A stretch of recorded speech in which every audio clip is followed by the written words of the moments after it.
ఒక అమ్మాయి పెళ్లి చేసుకోలేదనుకో, ఇంకా ఎందుకు పెళ్లి చేసుకోలేదు అంటారు. సరే తనకంటే వయసులో చిన్నోన్ని చేసుకుందనుకో, సిగ్గు శరం లేకుండా వయసులో చిన్నోన్ని చేసుకుంది అంటారు. అదే ఏజ్లో పెద్దోన్ని చేసుకుందనుకో, వాడి దగ్గర బాగా డబ్బులు ఎక్కువ ఉంటాయి, అందుకే వయసు అయిపోయినా కూడా వాన్నే చేసుకుంది అంటారు.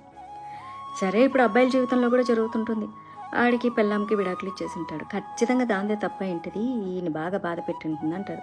సరే వాడికి ఇంట్లో వాళ్ళు మళ్ళీ పెళ్లి చేసో లేకపోతే వాడికి ఇంకొక అమ్మాయిని వచ్చో రెండో పెళ్లి చేసుకుంటే అప్పుడు ఏమంటారు తెలుసా, ఆ అమ్మాయికి కనుక కొంచెం వాడికంటే డబ్బులు తక్కువ ఉంటే ఖచ్చితంగా వాడి డబ్బుల కోసమే చేసుకుంది అంటారు. అదే వీడి దగ్గర డబ్బులు తక్కువ ఉండే అమ్మాయి దగ్గర డబ్బులు ఎక్కువ ఉన్నాయి అనుకో, ఈ నా కొడుకు దాని డబ్బులు చూసి పెళ్లి చేసుకున్నాడు, అంతకంటే ఇంకేం లేదు అంటారు.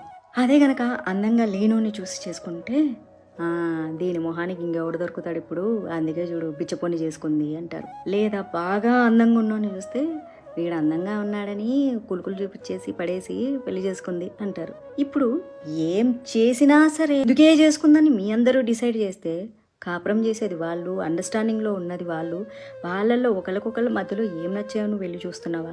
నీ ఇంట్లో పెళ్ళిళ్ళు ఎట్లా చేస్తున్నావు, ఏం చూసి చేసుకుంటున్నావు, నువ్వెందుకు పెళ్లి చేసుకుంటున్నావు, రేపొద్దున నువ్వు ఏ కారణం చూసి పెళ్లి చేసుకుంటున్నావు, ఇవే కదా నీకు ఎలాంటి ఆలోచనలు ఉంటాయో అలాంటి వాళ్ళే నీకు దొరుకుతారు. ఎదుటోళ్ళని మనం జడ్జ్ చేయడానికి లేము. భార్యాభర్తల బంధం అనేది ఎండ్ ఆఫ్ ద డే డబ్బులు చూసో ఇంకోటి చూసో అందం చూసో ఏం నిలబడదు. ఏదైనా 4 రోజులే నిలబడేది వాళ్ళిద్దరి మధ్య అండర్స్టాండింగ్ మాత్రమే.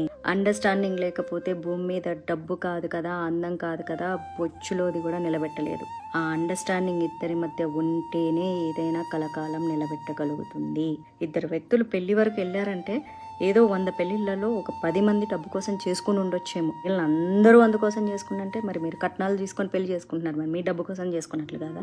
బంగారాలు కావాలి, భూములు కావాలి, అవి కావాలి, ఇవి కావాలి, వరకట్నం కింద ఎంత దుబ్బేస్తారు. మనం ఎదుటి వాళ్ళ పెళ్ళిళ్ళ మీద పడి ఏడిస్తే రేపొద్దున మీరు చేసుకునే పెళ్ళిళ్ళే పెటాకులు అయిపోతాయి. మనం ఎదుటి వాళ్ళ నాశనాన్ని కోరుకోకూడదు. ఎదుటి వాళ్ళు పెళ్లి చేసుకుంటే ఆనందపడండి.